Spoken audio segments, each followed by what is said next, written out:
வட மாநிலத்தை சேர்ந்த ஒரு இளைஞர் அந்த ரயில் வரார். ரீல்ஸ் எடுத்துக்கொண்டு 4 சிறுவர்கள் கடுமைய கொடூரமாக பீச் அருவாளால் தாக்கப்பட்டு அவர் துடிதுடிக்க இருக்கிறார். திருநெல்வேலியில ஒரு பள்ளிக்கூடத்துல 9ஆம் வகுப்பு படிக்கின்ற மாணவி சரக்கு சாப்பிடுறாங்க. எவ்வளவு கேவலம்! திராவிட முன்னேற்ற கழகத்தை சேர்ந்த பெரும்பாலானோர் தான் இந்த போதை விற்பனைக்கு துணை நிற்பதாக இன்னைக்கு பரவலாக பேசப்படுகிறது. திரு ஸ்டாலின் அவர்களே, பல முறை இந்த அரசாங்கத்துடைய கவனத்திற்கு கொண்டு வந்தோம். இந்த அரசாங்கம் கண்டுகொள்ளவில்லை. அதனால சட்ட ஒழுங்கு அடியோடு சீர்கட்டு விட்டது. எங்கே பார்த்தாலும் போதை ஆசாமிகள். அதனால கொலை, கொல்ல, திருட்டு, வழிப்பறிவு, பாலியல் வன்கொடுமை நடக்காத நாளே இல்ல. இன்றைக்கு கூட அந்த பத்திரிகையில பார்த்திருப்பீங்க, சென்னையிலிருந்து திருத்தணிக்கு வருகின்ற ரயில்ல ஒரு வட மாநிலத்தை சேர்ந்த ஒரு இளைஞர் அந்த ரயில் வரார். அந்த ரயில் வருகின்ற பொழுது ரீல்ஸ் எடுத்துக்கொண்டு 4 சிறுவர்கள் துன்பப்படுத்துறாங்க. பிறகு அவர் ரயிலிருந்து இறங்கி நடந்து போகும்போது அவரை கடுமைய கொடூரமாக அந்த வீச்சு அருவாளால் தாக்கப்பட்டு அவர் துடிதுடிக்க இருக்கிறார். எல்லா வலைதளங்களும் வந்திருக்குது. அந்த காட்சி பதைக்கிறது. சிந்தித்து பாருங்கள். நாட்டு மக்களுக்கு பாதுகாப்பு இல்ல, சிறுமிக்கு பாதுகாப்பு இல்ல, பாட்டிமாருக்கு கூட பாதுகாப்பு இல்லாத ஒரே ஆட்சி அவள ஆட்சி, திமுக ஆட்சி. இன்றைக்கு திராவிட முன்னேற்ற கழகத்தை சேர்ந்த பெரும்பாலானோர் தான் இந்த போதை விற்பனைக்கு துணை நிற்பதாக இன்னைக்கு பரவலாக பேசப்படுகிறது. திரு ஸ்டாலின் அவர்களே, உங்களுடைய ஆட்சிக்கு வந்த பிறகு ஓராண்டிலே நான் எச்சரிக்கை கொடுத்தோம், சட்டமன்றத்திலே பேசினோம், தொலைக்காட்சியின் வாயிலாக பேட்டி கொடுத்தோம், அறிக்கையின் வாயிலாக வெளிப்படுத்தினோம். தமிழகத்தில் போதை நடமாட்டம் அதிகரித்திருக்கின்றது, அதை கட்டுப்படுத்துங்கள். இளைஞர்கள், மாணவர்கள் இந்த போதைக்கு அடிமையாகி சீரழிக்கக்கூடிய நிலை தமிழகத்தில் ஏற்பட்டுள்ளது. பல முறை இந்த அரசாங்கத்துடைய கவனத்திற்கு கொண்டு வந்தோம். இந்த அரசாங்கம் கண்டுகொள்ளவில்லை. அதனால இளைஞர்கள், மாணவர்கள் பாதிக்கிறாங்க. தயவு செய்து அருள் கூர்ந்து பெற்றோர்கள், தாய்மார்கள் சிந்திக்க வேண்டும். நம்முடைய குழந்தைகளை நாம் தான் பார்த்து வளர்க்க வேண்டும். இந்த ஆட்சியை நம்பி பிரயோஜனம் இல்லை. நாம் கண்ணும் கருத்துமாக நம்முடைய செல்வம் நம்முடைய குழந்தைகள் தான். நம்முடைய குழந்தைகள் தான் நம்முடைய செல்வம். அந்த செல்வம் இந்த ஆட்சியிலே அழியக்கூடிய நிலை ஏற்பட்டு விட்டது. சிந்திச்சு பாருங்க. திருநெல்வேலியில ஒரு பள்ளிக்கூடத்தில் 9ஆம் வகுப்பு படிக்கின்ற மாணவி சரக்கு சாப்பிடுறாங்க. 9ஆம் வகுப்பு மாணவி, எல்லா தொலைக்காட்சியிலையும் பார்த்திருப்பீங்க. இன்றைக்கு மது அருந்துறாங்க. எவ்வளவு கேவலம்! 9ஆம் வகுப்பு படிக்கின்ற மாணவிகள் அந்த மது அருந்துறாங்கன்னு சொன்னா இந்த ஆட்சியில் எப்படி சட்ட ஒழுங்கு இருக்கின்றது என்பதை எண்ணி பார்க்க வேண்டும். மாணவருடைய நிலை எப்படி இருக்குது சிந்திச்சு பாருங்க. இளைஞருடைய நிலை எப்படி இருக்குது? நாம் இளைஞர்களை கண்ணும் கருத்துமாக பார்க்க வேண்டும் இந்த ஆட்சி இருக்கின்ற வரை. அதோட இன்றைய தினம் திரு ஸ்டாலினுடைய அரசாங்கம் ஏதோ திருடுறாங்க, வீட்டில் பணத்தை திருடுறாங்க, நகையை திருடுறாங்க. இப்ப உடம்பில் இருக்கிற நம் உடம்பில் இருக்கின்ற உள் உறுப்பு கிட்னி திருடுறாங்க. இந்த ஆட்சியில கிட்னி திருடுறாங்க. கேவலமான ஆட்சி. இன்னைக்கு பாத்தீங்கன்னா வறுமையில் வாடுகின்ற அந்த நபர்களை தேர்ந்தெடுத்து பணத்தாசை காட்டி அவள் இருக்கின்ற கிட்னியை முறைகேடாக இன்றைக்கு எடுக்கின்ற நிகழ்வு இந்த ஆட்சியில பார்க்கிறோம். அது யாரு? திமுக சட்டமன்ற உறுப்பினருடைய மருத்துவமனையில இந்த நிகழ்வு ஏற்பட்டிருக்குது. அதற்கு இன்னும் உரிய நடவடிக்கை எடுக்கல. இந்த ஆட்சியில் தான் ஒரு குழு அமைக்கப்பட்டு அந்த மருத்துவமனையில் சோதனை செய்யப்பட்டு அதில் கிட்னி முறைகேடாக எடுக்கப்பட்டது என்று தெரிந்தும் இன்னும் நடவடிக்கை எடுக்கப்படவில்லை. அதிமுக ஆட்சிகளுடன் இதற்கு சட்ட ரீதியாக நடவடிக்கை எடுக்கப்படும். அதோட நீட் தேர்வு ரத்து சொன்னாங்க. திராவிட முன்னேற்ற கழகம் அரசு இருக்கின்ற பொழுது திராவிட முன்னேற்ற கழகம் ஆட்சிகளுடன் நீட் தேர்வு ரத்து செஞ்சாங்களா? அது மட்டுமல்ல, உதயநிதி ஸ்டாலின் அவர்கள் நீட்டுக்கு ரத்து செய்வதற்கு எங்களுக்கு ரகசியம் இருக்குன்னு சொன்னாங்க. ரகசியம் சொன்னாரா? இப்ப சட்டமன்றத்தில் போன சட்டமன்ற கூட்டத்தொடரில் திரு ஸ்டாலின் ரகசியத்தை சொல்லிட்டார், எங்களால முடியாது. இதுதான் ரகசியம்.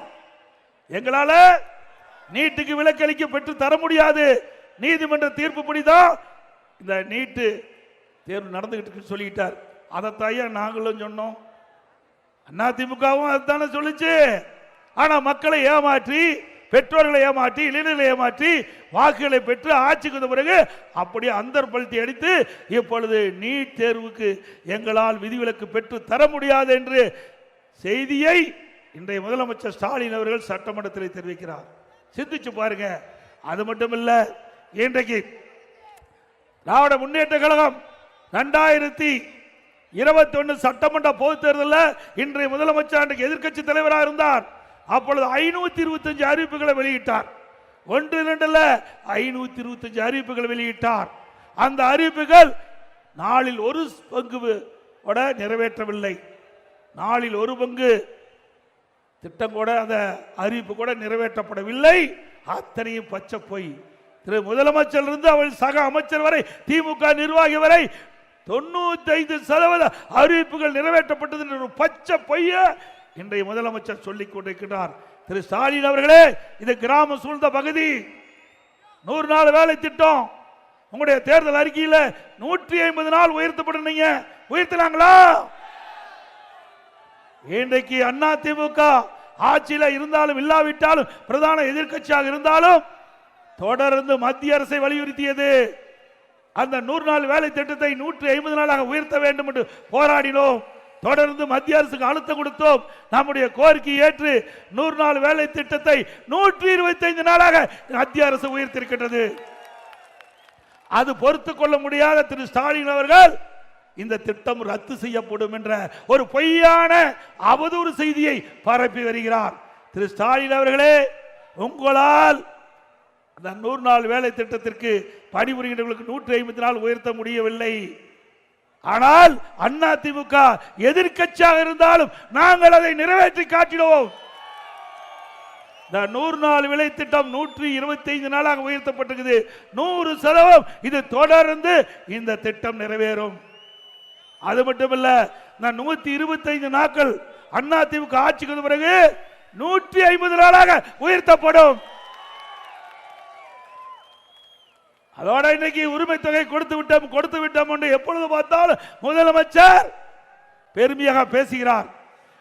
திராவிட முன்னேற்ற கழகம் தேர்தல் நேரத்தில் சொன்னாங்க, ஆட்சிக்கு வந்தவுடன் அந்த ஏழை மக்கள் குடும்ப தலைவிக்கு உரிமை தொகை 1000 ரூபாய் கொடுப்பதா சொன்னாங்க. கொடுத்தாங்களா? உடனே கொடுக்கல. 28 மாதம் நாங்கள் போராடணும். பிரதான எதிர்க்கட்சி தலைவர் என்ற முறையில் தொடர்ந்து முதலமைச்சரை கேள்வி கேட்டோம். நீங்க கொடுக்கப்பட்ட வாக்குறுதி ஆட்சிக்கு வந்தவுடன் குடும்ப தலைவிக்கு மாதந்தோறும் 1000 ரூபாய் வழங்குவதாக சொன்னீங்க, ஏன் இதுவரைக்கும் கொடுக்கல? நாங்க பேசணும், எங்களுடைய சட்டமன்ற உறுப்பினர் பேசினாங்க, பொதுக்கூட்டத்தில் பேசணும், அறிக்கை வெளியிட்டோம். வேற வழி இல்லாம 28 மாதம் கழிச்சு அதிமுக கொடுக்கப்பட்ட அழுத்தத்தின் காரணமாக தான் மாதந்தோறும் 1000 ரூபாய் நம்முடைய குடும்ப தலைவிக்கு கிடைத்திட்டு இருக்குது. இப்பொழுது 17 லட்சம் பேருக்கு விதிகளை தளர்த்தி இன்றைக்கு கொடுப்பதாக அறிவிச்சிருக்கிறாங்க. நிபந்தனையை தளர்த்தி 17 லட்சம் பேருக்கு இந்த உரிமை தொகை கொடுப்பதாக அறிவிச்சிருக்கிறாங்க. ஏன் அப்பொழுது இந்த நிபந்தனையை தளர்த்தி கொடுத்திருக்கலாம்ல? இன்னும் 5 மாசம் தான் இருக்குது. அதனால அவருடைய ஓட்டு தேவை. மக்களுடைய செல்வாக்கை இழந்து விட்டார் திரு ஸ்டாலின் அவர்கள். அதனால வேற வழி இல்லாம 17 லட்சம் பேருக்கு நிபந்தனை தளர்த்தி மாதந்தோறும் 1000 ரூபாய் கொடுப்பதாக அறிவிச்சிருக்கிறாங்க. இன்னும் 5 மாசம் தான் இவர்கள் கொடுக்கிறாங்க.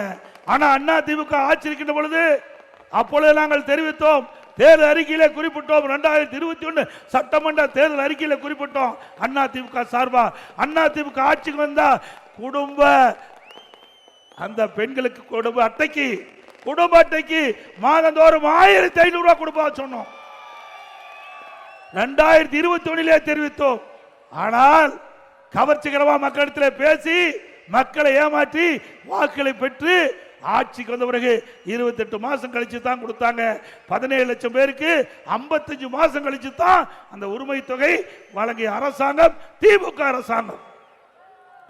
அதோட தேர்தல் நேரத்தில் மாதந்தோறும் கேஸ் மானியம் 100 ரூபாய் கொடுக்கறாங்க, கொடுத்தாங்களா? நம்ம இளைஞர்கள் வங்கியில் வாங்கிய கடை தள்ளுபடி செஞ்சாங்களா? பெட்ரோல் டீசல் விலை குறைப்புன்னு சொன்னாங்க, குறைச்சாங்களா? ரேஷன் கடையில் கூடுதலா சக்கரை 1 கிலோ போட்டாங்களா? எதுவுமே செய்யல. கொடுக்கப்பட்ட வாக்குறுதி, முக்கியமான வாக்குறுதி எதுவுமே நிறைவேற்றவில்லை. தேர்தலிலே பிரச்சாரத்தை செய்து வாக்குகளை பெற்று மக்களை ஏமாற்றிய அரசாங்கம் திமுக அரசாங்கம், திமுக கட்சி.